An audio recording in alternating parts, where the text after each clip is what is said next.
dinadagdagan ng Diyos ng karagdagang taon ang kanilang buhay. Kasi napaka-importante sa nanay.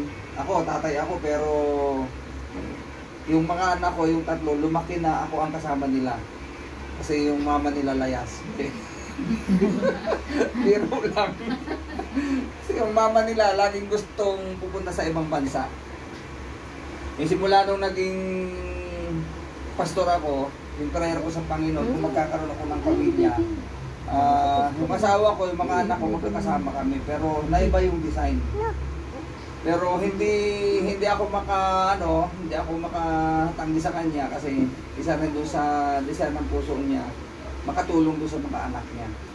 Pero talagang ang design ng pamilya, yung kaya nga sabi nga yung dalawa naging isa at magkakaroon ng karagdagan, yun yung mga anak, magkasama sila. Pero dahil sa pangangailangan, dahil sa maraming bagay na dapat mapunan, yun, nagkakaroon ng paghiwalay.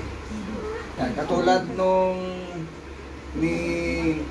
yung papa ni Jadjad, hindi ako nagkamali, John Lloyd nga, no? Yung pangalan ng father niya, tapos si Jadjad. Siguro hindi desire ng puso ni John Lloyd before na umalis ng bansa, mahiwalay sa kanyang pamilya. Pero dahil sa pangangailangan, yung nakikita sa darating na panahon, para masustain yung pangangailangan din ni Jadjad, nag-decide siyang umalis. At minsan, lalo na sa panahon natin, normal yon sa panahon natin ngayon dahil sa napakaraming pangangailangan ng isang pamilya. Pero sabi nga, yung bahagi na ipinagpapasalamat natin sa Panginoon sa oras na ito, ay nakatugon din po sa salitang ito ng Panginoon na ito rin po marahil yung desire ng puso ng bawat isa sa atin, hindi lang po sa ama at sa ina ng batang ito, maging ang bawat isa sa atin, ganoon din sa ating mga anak. Sabi nga po doon sa sa mga bilang, chapter 6 verse 24 up to 26, sabi rito, pakinggan niyo pong mabuti ito.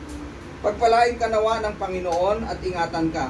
Unang-unang desire ng mother yan, ng father, doon sa kanyang anak, diba?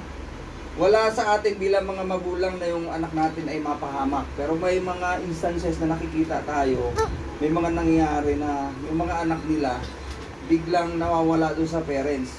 Hindi sa kagagawa nung bigla na lang na yun yung time na dumating sa buhay nila na kunin ng Panginoon.